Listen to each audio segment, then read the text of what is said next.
시작하겠습니다. 진동해놨죠? 보시는 분은 여기 앉으면 되니까.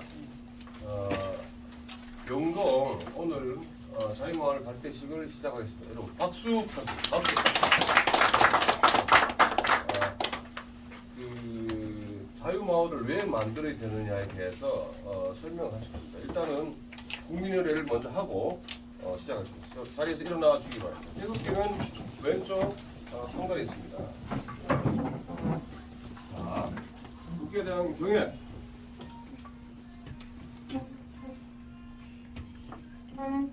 바로 애국가는 1절만 부르겠습니다. 시작. 동해불화외 두산이 마르고 나이도록 하느님이 오나사 우리나라 만세 무궁화 삼천리 화려강산 대한 사랑 대하늘로 길이고 나세. 다음은 순국선열에 대한 묵념입니다. 일도 묵념.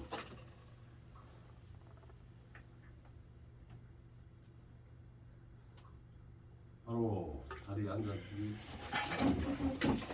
바랍니다. 국민의례를 왜 하냐 말씀드리면 민주당 애들은 국민의례를 안 해. 예? 그냥 뭐 생략하고 뭐 예고가 다 부르고 그냥 하는데 우리는 자유우파 우리 그 국민의힘 쪽은 꼭 해야 된다고 생각해서 하는 겁니다. 이해를 하시고 우리가 오늘 그 자유마을을 왜 만들어야 되는지를 설명을 드릴게요. 이제 우리 장학일 목사님 그 예수마을 교회 우리 동네에 있어요. 우리 동네 신당 5동에 우리 가게 뒤에 있어요. 그래서 지난번에 한번 모였잖아요. 그래서 그 약식으로 제가 설명을 드렸지만 오늘은 이제 장황하게 설명을 드리려고 모시고 왔습니다. 그리고 자유마을 명동 대표로는 조영범 대표를 제가 이제 좀 부탁했어요. 그래서 적극해 주시기로 했고 잠깐 조영범 대표의 인사말을 잠깐 짧게 듣겠습니다. 여러분 박수 부탁드립니다.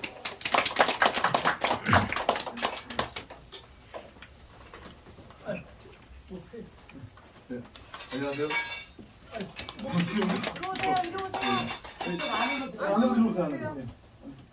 뭐 죄송합니다. 아니 아닙니다. 뭐 큰 행사 하시는데 예. 죄송합니다. 뭐 저도 오늘 처음 와가지고 잘 듣고 가겠습니다. 그래서 만약에 뭐 협조할 일 있으면은 다 같이 계신 분들하고 안쪽으로 들어오세요. 네. 장사합니다. 오늘은 일단 다 경청하셔가지고 관심을 좀 많이 가져주시기 바랍니다. 자유마을을 왜 만들어야 되고 내년 총선이 얼마나 중요한지는 아실 겁니다. 내년 총선에서 이번에 이제 당대표도 김기현 대표가 되게 되고 내년 총선에 200석을 갖고 와야 국민의힘이 저들이 바꿔놓은 3,800개 되는 법을 원위식 돌리든가 바로 접근가 하는 그런 게 필요하고 우리나라를 살리는데 일조를 하는 겁니다. 그래서 일단 예수마을 교회 장학일 목사님께서 여러분께 다 설명해 드립니다. 장학일 목사님을 앞으로 모시겠습니다. 여러분 박수 부탁드립니다. 이렇게 바쁘신데 시간 내주셔서 감사드립니다. 대부분 사람들이 그런 얘기를 하더라고요. 아니 뭐 이렇게 우리 국민의힘 또 이렇게 보수들이 움직이고 있는데 목사님 이리 오세요. 이런 생각을 하는 분들이 많이 있어요. 우리 국민의힘 우리 다 동네 어르신들이니까 저도 아유 뭐요. 이리 오세요. 그럼 같이 앉으셔야죠. 식사로. 우리 제일 어르신. 바로 위에 삽니다. 예. 아유 우리 저기 총무님도 오셨네. 안쪽으로 앉으세요.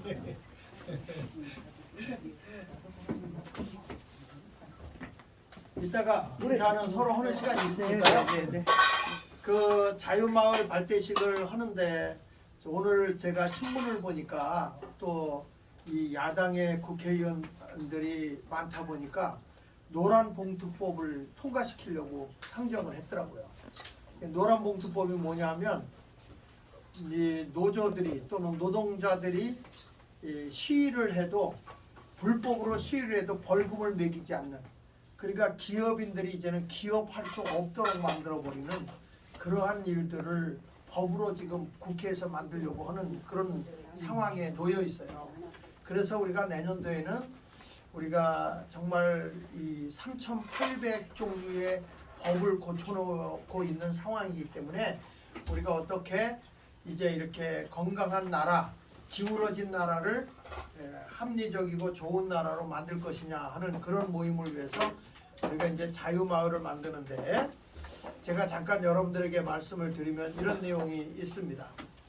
지금 우리 대한민국이 어떻게 세워졌느냐 하는데, 이제 그 앞에 제가 잠깐 설명을 하면 이승만 대통령이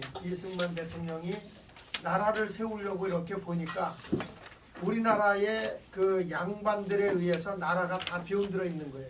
그래서 이승만이가 마음이 잘못된 사람들을 데리고서 나라를 세워봐야, 마음이 삐뚤어진 사람들에게 이 교육을 시켜봐야 잘못된 세상을 만들 뿐이다. 여러분 3페이지 한번 보시면, 셋째 페이지 한번 보면 이런 얘기가 나와요. 마음이 잘못된 백성이 주인이 된들, 나라를 새로 세워보려고 해봐도 또 교육을 받은들 잘못된 세상을 만들 뿐이다. 그러니까 이때만 해도 우리나라가 조선 왕조 시대 고종 황제가 나라를 통치하고 있지만 일제 36년 시대 아닙니까? 근데 이때에 이 이승만이는 그 나라가 일본 사람들에게 아부하고 있는 고종 황제가 싫어서 나라의 혁명을 일으키려고 하다가 붙들려서 한성 감옥에 들어가 있었어요. 한성 감옥에서 나올 수 없게 되는 상황이 되었을 때 김옥균이가 권총 한 자를 주면서 탈옥을 해라. 탈옥을 하려다가 그것도 붙들려서 그때부터 고문을 가하게 됩니다. 손이 으스러지고 목에다 칼을 채워놓고 움직일 수 없도록 만들어놨는데, 그때에 거기에 아펜잘라 선교사가 이 이승만에게 성경책 한 권을 주고 또 영국 사회를 변화시켜놨던 책인 메소디즘이라는 책을 하나 줘요. 이승만이는 누구보다도 영어를 잘했기 때문에 그 책도 읽을 수 있었습니다. 근데 그 가운데 자기가 성경을 읽다 보니까 예수 그리스도라는 분이 인류를 구원하기 위해서 십자가에 죽어서 이 세상을 생명 있는 세상으로 만들려고 하는 것을 보게 돼요. 그것을 깨닫고 이승만이가 내가 죽어져서 이 대한민국을 바로 세울 수 있다면 내가 기꺼이 이 나라를 위해서 죽어야 되겠다. 그래서 그가 얘기할 때 기독교에서 예수님이 십자가에 골고다 언덕에서 죽은 것처럼 내가 대한민국을 살리는 한성 감옥이 골고다가 되겠다, 이런 생각을 해요. 그러면서 뭐라는 거니? 백성들의 마음이 양반들에 의해서 양반과 천민이 가려져 있고, 그리고 양반들만 땅을 많이 가지고 있고 농민들은 죽어라 농사를 져봐야 1년에 쌀 4가마 5가마 주는 거 가지고 먹고 살기도 어려운 상황에 놓인 걸 보면서 영국 사회를 변화시켰던 그 웨슬리라고 하는 목사님이 그 쓴 책이 메소디즘이라는 책이에요. 그래서 야, 우리 국민을 깨워야 되겠다 해서 잘못된 세상을 바로 만들기 위해서 사람의 마음을 바로 해야 되겠다. 그러면 거기 읽어보면 빨간 글씨로 되어 있어요. 그렇다면 무엇으로 마음을 바로잡을 것이냐 그랬을 때 결론은 기독교의 복음이다. 이게 무슨 얘기냐면 유교도 있고 불교도 있지만 우리가 기독교의 복음의 정신으로 나라를 새롭게 세워야만 이 나라가 세워질 수 있겠다, 이렇게 생각을 해요. 그래서 잘못되어 있는 사람들을 개혁하고 새롭게 이끌기 위해서 철저한 기독교 신자가 된 이승만이는 어떻게 했냐면은 군대에 가면 젊은이들을 변화시킬 수 있는 목사가 있어야 되겠다 해서 군목제도를 주고, 감옥에 가니까 형목, 감옥에 가서 사람을 변화시킬 수 있는 것은 목사가 가서 변화시켜야 되겠다 그래서 형목을 이렇게 세워놓게 됩니다. 그리고 우리나라에 여러분 알다시피 양반과 천민이 어느 날 없어졌단 말이에요. 그렇죠? 어떻게 해서 양반과 천민이 없어졌는지 모르잖아요.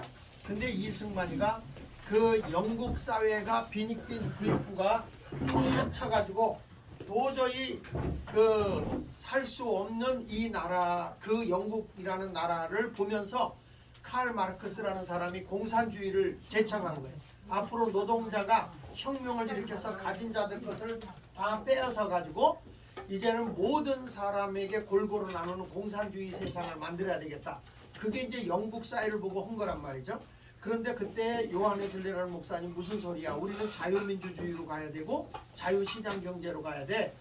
이래 가지고서 가진 자들이 없는 자에게 나누고 배운 자들이 못 배운 자들을 그 탄광촌에 들어가서 그 자녀들을 교육을 시키고 이러면서 신분제도를 개혁하고 그리고 양반만 가지고 있는 농지를 개혁을 해서 농사 짓는 사람이 농지를 가질 수 있도록 이승만이가 농지 개혁을 합니다.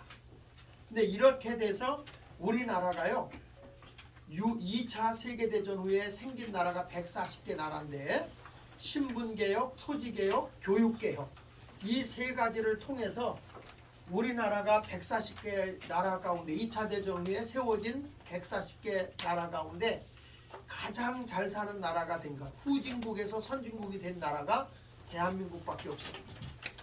그래서 기독교의 그 정신 위에 대한민국이 세워졌고 영국 사회를 개혁했던 웨슬리의 그 정신, 메소디즘이라는 정신을 가지고서 이 나라의 신분제도를 개혁하고 토지개혁을 개혁하고 그리고 그 당시에 나라를 세울 때만 해도 1948년도에 우리나라가 글을 모르는 사람이 88%였다고. 그러니까 100명이면 88명이 글을 몰라. 왜냐하면 양반만 글을 배웠으니까요. 그런데 이승만이가 대통령이 되면서 제일 먼저 한 게 뭐냐면 이승만 대통령이 교육 의무화를 한 거예요.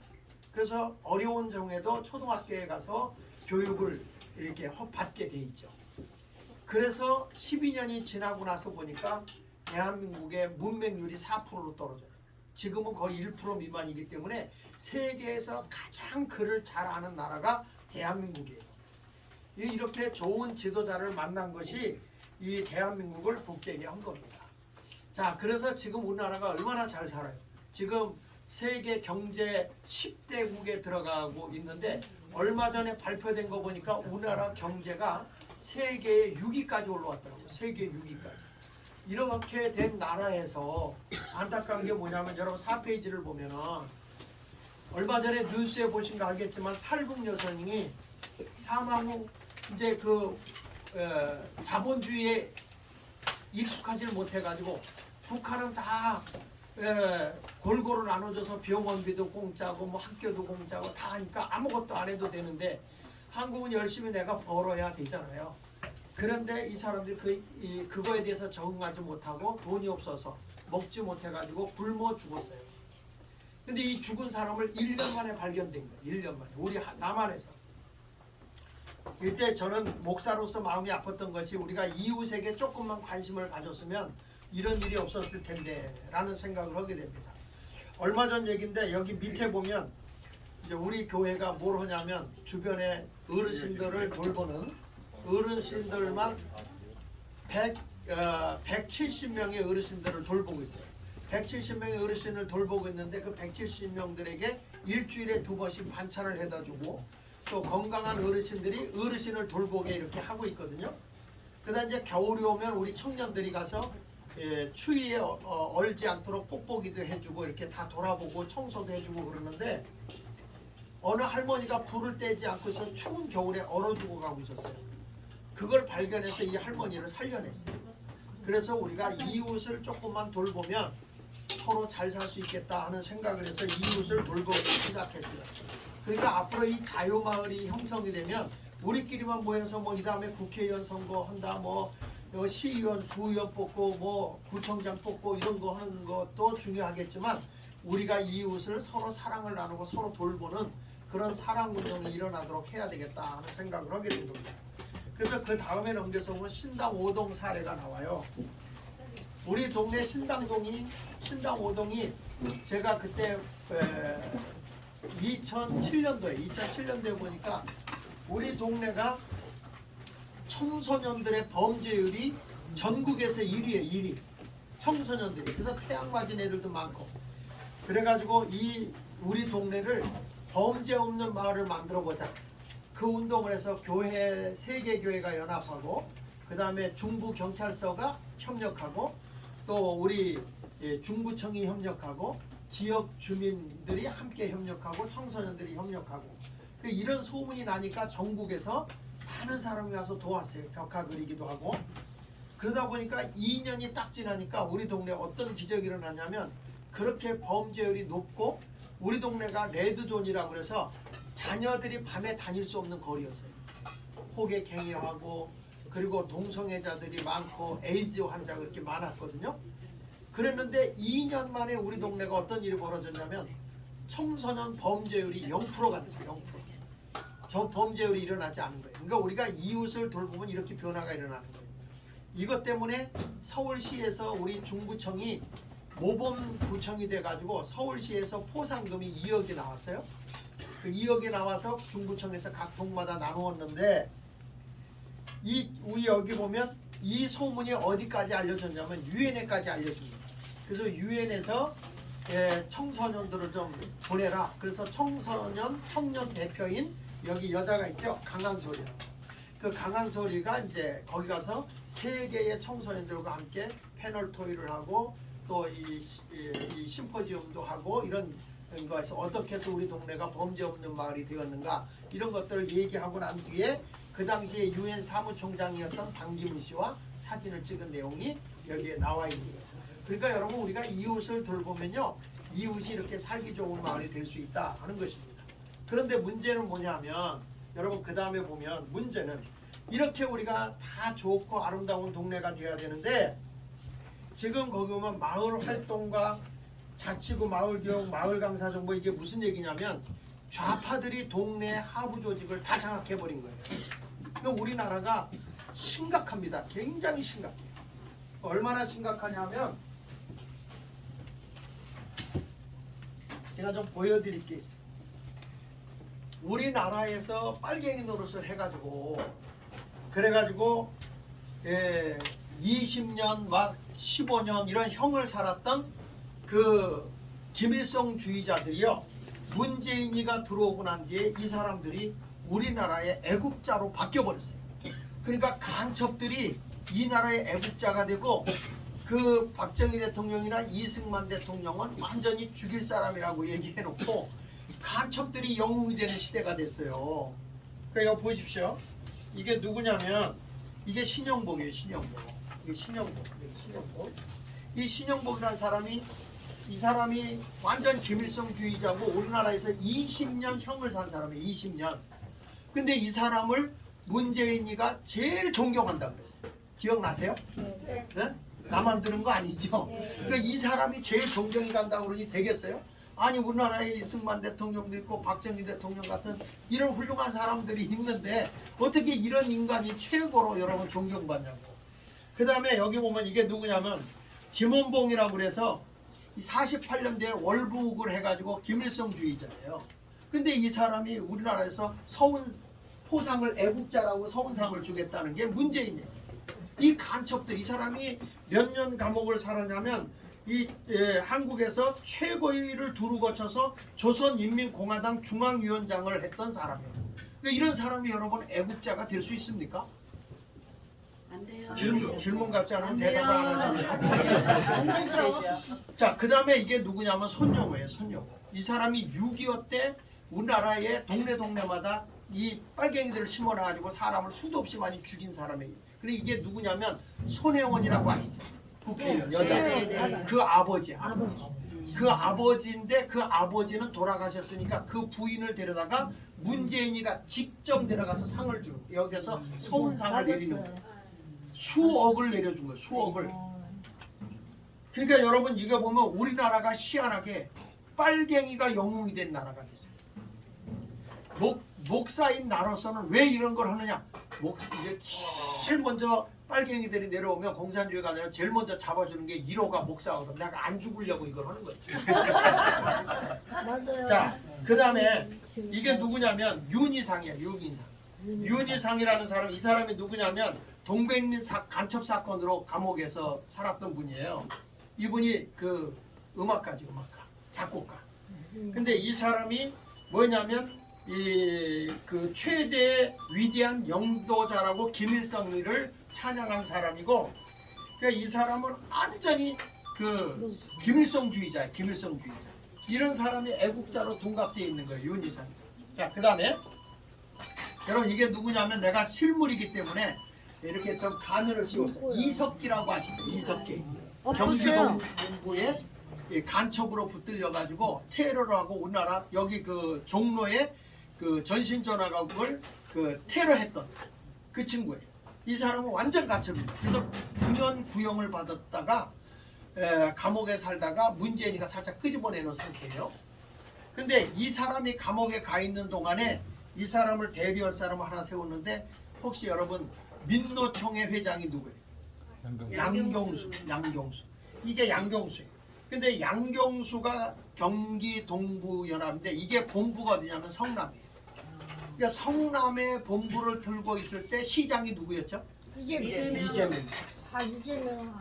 이재명이가 관계되어 있는 겁니다. 여러분 이 나라가 얼마나 부패되고 썩었으면 대통령 후보가 김정은이의 허락을 받기 위해서 돈을 수백억을 갖다 주고 결재를 받아야 대통령이 되는 나라가 됐어요.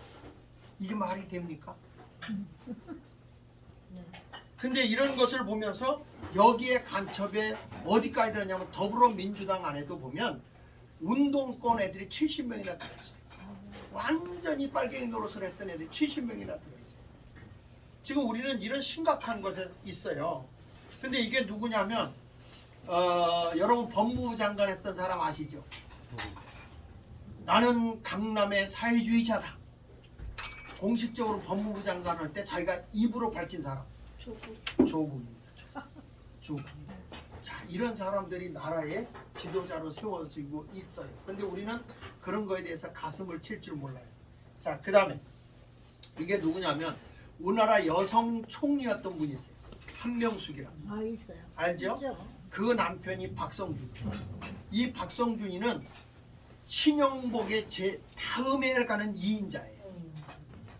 근데 이 사람이 어떤 사람이냐면은 이 사람이 그 간첩으로 있었다가 15년 징역형을 산 사람이야. 근데 이런 사람의 부인이 대한민국의 총리가 됐다. 그리고 여기는 누구냐면 심기안이라고 그 정의당의 이정희 국회의원의 남편이에요. 여러분 이런 사람들이 다 국가의 지도자가 되어 있는 거예요. 자, 그런데 제가 좀 보여줄게요. 이게 뭐냐면 국정원에서 저에게 자료를 준 것입니다. 이거. 제일 위에 누가 있냐면 신영복. 그 밑에 차선이 누구냐면 한명숙의 남편 박성준이가 간첩의 두 번째 지도자예요. 이런 사람들 밑에 쭉 간첩이 있는데 기독교 청년, 경제복지회, 여기 청맥회라는데 여기는 이화여대, 그 다음에 서울대 물리대, 서울대 성대, 이렇게 불교신조, 서울대, 그 다음에 여기 불교 청년신도, 종교계, 작가, 그 다음에 PD, 연예인들까지도 다 좌파가 장악하고 있는데 제가 여러분 이거 보여주는 거 내가 임의적으로 한 게 아니라 잘못하면 제가 걸리잖아요. 그래서 내가 이 내용을 국정원에다가 보냈어요. 이것 좀 잘못됐는지 좀 알려주십시오. 그랬더니 국정원에서 다 밝혀진 거니까 밝혀도 괜찮습니다. 승낙받고 제가 이거 해놓은 거예요. 자, 여러분 우리나라가 이런 운동이 남한에도 많이 일어났었지만 여러분 옛날에 야인시대라고 본 적 있어요? 거기 보면 이 대한민국이 빨갱이가 득실거려서 그게 이제 남로당, 북한에는 북로당 이런 게 있었는데 그 사건이 있고 난 뒤에 이 한경직 목사님이 북한에서 제일 먼저 뭐냐면 소련의 공산당이 이 대한민국 한반도를 먹으려고 하니까 신의주에서 폭동을 일으켜요. 공산주의와 싸워요. 그 싸운 사람의 1호가 한경직 목사, 영락교육이 아시죠? 이 한경직 목사님이 거기서 나는 정치할지도 모른다. 나는 아무것도 못한다. 다만 나는 공산주의는 반대한다. 그 당시에 교회고 목사들이고 교회들이고 수도 없이 죽었거든요. 그러니까 거기 있던 사람들이 너희다가는 죽는다. 그래가지고 한경직 목사가 27명을 데리고 남한으로 내려와서 여기서 명동에서 영락교회를 세운 거예요. 을지로에. 그래서 여러분 거기에 나중에 막 남로당이 계속 테러를 가하니까 뭘 했냐면은 청년들을 모아서 저들과 싸우자 해가지고 싸우는데 그게 서북청년단이에요. 그 서북청년단의 그 군대가 어디냐면 백골부대야. 지금의 백골부대. 그 백골부대인데 사실은 영락교회 청년들에 의해서 우리나라 빨갱이들을 잡아내기 위해서 이걸 한 거예요. 여기 보십시오. 나라가 남로당이 대한민국을 다 먹으려니까 소련에서 지령이 내려갑니다. 뭐란가니 대한민국을 미군을 갖다 반대하고 혁명을 일으킵니다. 그래가지고 미군정을 반대해가지고 일어난 것이 대구 11 사건이에요. 이게 어떤 일이 벌어지냐면 대구 병원에 있는 시체인가 이렇게 해부해가지고 의사들이 연구하는 시체들이 있거든요. 잘라갖고 막 이렇게 하는 거, 창자도 끄집어내고 다 하는 거. 그걸 훔쳐다가 미군이 대한민국의 사람을 이렇게 잔인하게 죽였다. 이래가지고 폭동을 일으킨 거예요. 그러니까 여러분 이 빨갱이는요 거짓말의 아주 상수요, 상수. 그러니까 거짓령과 우리는 싸워야 되는 거예요. 그래가지고 여기 보면 이게 4.3 사건, 4.3 사건에 이 어마어마한 긴달삼 동지라고 하는 사람들, 그리고 여기 보면 또 여순 순천 사건, 그리고 또 하나는 뭐냐면 이 여순 순천 사건이 일어나면서 6.25가 터져요. 이걸 딱 잡고 백인여비가 잡고 나니까 하루에서 2달 만에 6.25가 터져요. 6.25가 터졌는데 그때 미군은 다 한국에서 철수해서 없을 때 없는데 이제는 한국을 돕지 않겠다고 트루만이 얘기합니다. 근데 이때 이승만이가 뭐라고 이승만 대통령이 뭐라고 했냐면 너희 선교사가 대한민국을 전도해서 예수 믿는 사람이 70만인데 78만 명인데 그대로 놔두면 죽는다. 이때 빌리그레암 목사님이 트루만에게 전화를 해가지고 대한민국을 살려야 된다. 공산주의를 제거해야 된다. 강력하게 목사들이 항의를 해가지고 트루만이 178만의 미군을 한국에 보내게 되고요. 그리고 그 전쟁에서 미군이 5만 명이 죽어요. 용산에 가보신 분은 알지만 거기에 명단들이 다 있죠. 그리고 그때 다친 사람이 10만 명이에요. 왜 이런 일을 했느냐? 그것은 바로 이 선교사들, 미국의 선교사들이 굉장히 노력을 많이 해서 대한민국을 살려줬다. 자, 이렇게 해서 피비린내로 대한민국을 살렸는데 보십시오. 근데 지금은 어떤가 보십시오. 이게 어디냐면 이건 제가 작년 10월 31일 날 창원에 가서 붕이하다가 시청에 걸려있는 거 제가 직접 찍은 거예요. 여러분 이거 보십시오. 이 인공기가 한국의 시청 앞에 걸려있는 거예요. 지금 이게 우리 대한민국이에요. 근데 얼마 전에 우리나라에서 간첩을 창원에서 엄청 잡았습니다. 뉴스에 들으셨죠? 근데 박지원이가 국정원의 모든 간첩 잡는 사람들을 목을 다 쳐놨어요. 간첩을 잡을 수가 없었어요. 근데 어떻게 잡느냐? 간첩 하나를 잡으려고 하면 6년에서 7년을 쫓아다녀야 간첩을 잡는다는 거예요. 그럼 어떻게 잡았느냐? 국정원에서 예편한 사람들이 모여있는 데가 양주예요. 양주. 그 양주의 사람들이 계속 은퇴하고 나서도 이 간첩들을 추적한 거예요. 그걸 이번에 터뜨린 거예요. 그러니까 우리 은퇴했어도요 할 일이 많아요. 나이 들어서 할 일 없어 그러지 말고요. 인생은 80부터요. 이 나라를 저는 놀라운 게 이번에 여러분들이 윤석열 대통령을 안 뽑았다면 대한민국은 끝났어요. 근데 윤석열이 아무리 대통령을 해서 하려고 해도 밑에서 도와주지 않으면 워낙 밑에까지 다 하부 조직까지 다 이 사상적으로 시뻘겋게 물들어져 있어 가지고요. 우리 모두가 이 자유마을을 만들어서 힘을 합쳐줘요.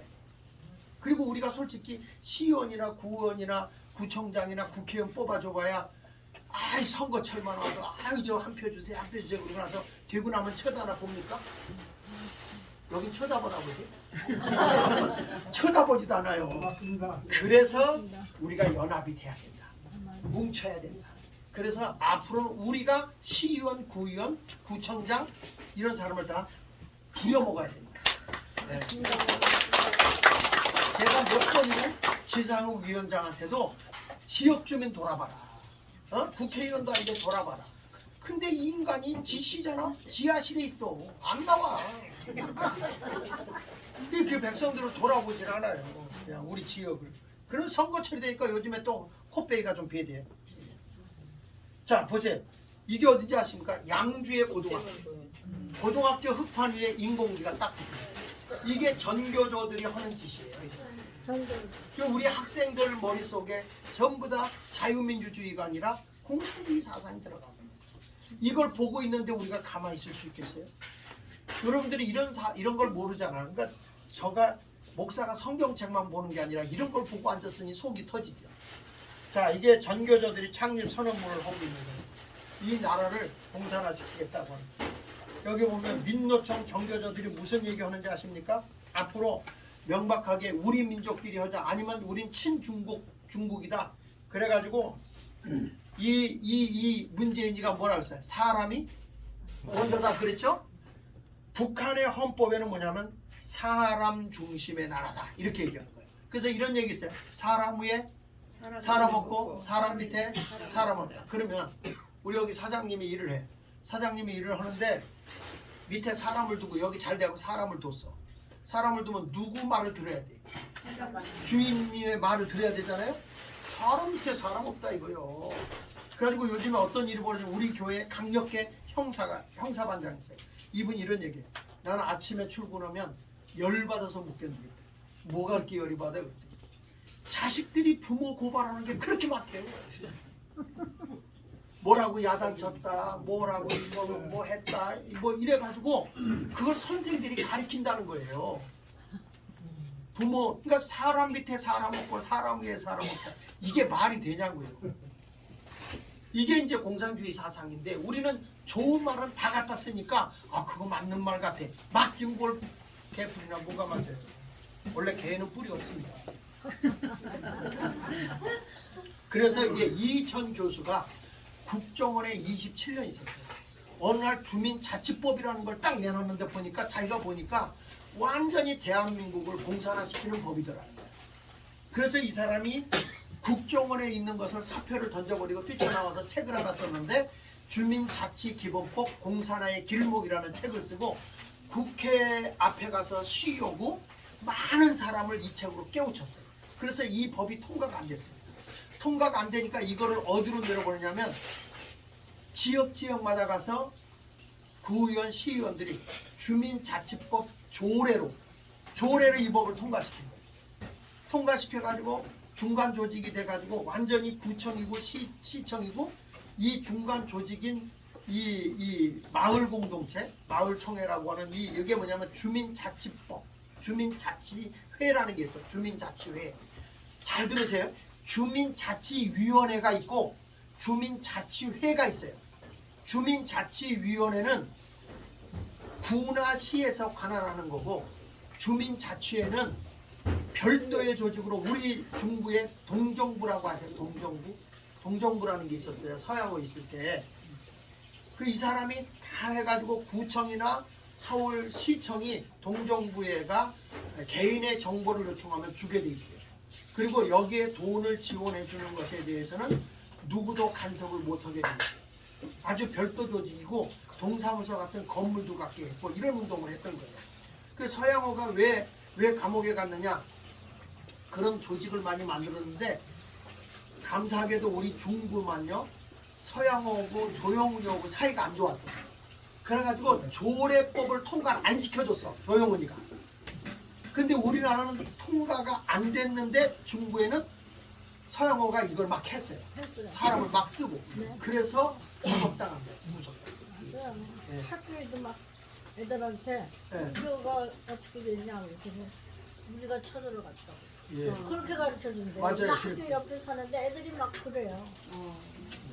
그래가지고 이 좌파들이 이제는 어디까지 가냐면 이 성미산 마을이라는 곳에 들어가서 막 조직을 해서 귀농귀촌을 공산주의 사상을 가는데 마포에 가면 성미산 마을이라는 데가 있어요. 여러분 거기 그 맨 끝에 있지요. 거기 가면 조직이 어마어마하게 있는데 주민과 상관없어요. 여기는 15년 동안 교육을 하는데 완전히 북한의 마을하고 똑같아요. 여기서 교육을 받은 사람들이 가서 만들어갖고 가장 요와 비슷하게 만든 데가 도봉구예요. 도봉. 도봉구엔 이런 조직만 97개가 있어요. 그리고 여기서 교육받은 사람이 귀농 귀촌에 가서 노인들에게 돈 준다고 해놓고 나서 노인들을 다 내 사람 만들고 완전히 옛날에 남도당 같은 역할을 하고 있는 게 하부 조직이에요. 그래가지고 제일 그 방과후라고 해서 선생들이 사상교육 받은 사람들이 애들 방과후 교육을 시키는 데가 어디냐면 제일 심한 데가 충북 괴산입니다. 괴산. 행복마을, 미래마을 뭐 이런 식으로 해가지고 그래서 지금 우리가 어디까지 내려가냐면 하부 조직까지 공산화가 다 되어 있어요. 그래서 이제는 우리가 정신 바싹 차리고 마을에서 자유운동이 일어나야 된다. 스스로 우리들이 이 마을을 회복시키는 운동을 해야 된다. 그래가지고 지금 하는 건데 이제 하수 정치인들만 믿을 수 없어요. 그리고 완전히 김일성 주의자가 주사파거든요. 주사파들 이런 데 넘어가면 안 되고 전교조, 민노총 그리고 북한의 지령을 받고 있는 간첩. 여러분 우리나라의 간첩이 얼마나 되느냐. 이번에 통계는 게 약 150만 명. 150만. 조금 있으면 한번 간첩이 어마어마하게 날 거고 지금 우리나라가 이제 앞으로는 애들까지 다 사상교육을 받아서 하부 조직까지 앞으로는 옛날에 반공교육이 있었어요. 자유반공연맹 그런 것 같이 이제 우리나라는 다시 반공교육을 실시하는 그런 시대가 됐어요. 그래서 이 자유마을은 해야 돼요? 안 해야 돼요? 해야 돼요. 반드시 해야 돼요. 그래서 이 자유마을 운동은 여기 보시죠. 민간에 의한 자발적인 마을 운동입니다. 이건 누가 정부에서 하라고 하는 게 아니고 우리가 모여서 우리 힘으로 앞으로 우리가 지도자들 뽑고 우리는 시키는 대로 하지 않겠다. 잘못되면 잘못된다고 외칠 것이다. 중구청장이 일을 하고 싶은데 워낙 서영호가 심어놓은 사람이 와서 일을 못해요. 뭘 하나 하려고 그러면 막 대모해서 못해요. 여러분 중구청장이 우리 교인이야. 그래서 내가 중구청장을 잘하는데 서양하고 불이 붙을 때 야, 다 안 된다고 했어요. 새벽 2시 지금도 있잖아요. 새벽 2시 40분에 1600표가 쳤어요. 거기에 우리 장로님이 계시다가 뭐냐면 목사님 이건 증거 같습니다. MBN에서 뭐라 하냐면 당선 유력 서양호 그리고 꽃다발을 주는 게 나오더라고요. 텔레비에. 야, 그래서 통은 3통 남았어. 3통 남았지만 그래도 우리가 기도하니까 해결할 수 있을 거야. 근데 3통에서 몰표가 나와가지고요. 489표로 김길성이가 이깁니다. 근데 지금도 뭘 하려고 하는데 반대 세력이 많아서 못해요. 지금 너무 힘들어요. 우리가 힘을 모아서 합쳐줘야 될 줄로 압니다. 자, 이렇게 하시고 앞으로 우리 이런 마을 조직을 다 해서 우리 마을이 앞으로 힘을 냈으면 좋겠고요. 그래서 윤석열 대통령이 앞으로 힘을 잘 쓸 수 있도록 3월 1일 날 우리가 다 광화문에 한번 나가서 한번 힘을 합쳐 주시고요. 그리고 2월 23일 날 다음 주 목요일 날이에요. 오후 4시에 우리 교회에서 중구에 적을 두고 있는 사람만 1000명이 모이자. 1000명이 모이면 제가 뭘 할 거냐면 그날 오시는 분들 선물 하나씩을 다 드리고 제일 많이 동원한 마을은 포상금을 줄라. 그래가지고 한번 우리 그날 우리 중구가 이렇게 힘 있다는 걸 보여줘야 시의원이고 구의원이고 국회의원들이고 함부로 안 한다는 거예요. 그래서 우리 그 일을 한번 하자 하는 거니까 어떻게 해요? 좀 들어보니까 유익이 되는가요? 네. 그래서 제가 나선 겁니다. 여러분 함께 해주실 수 있죠? 네. 고맙습니다. 감사합니다.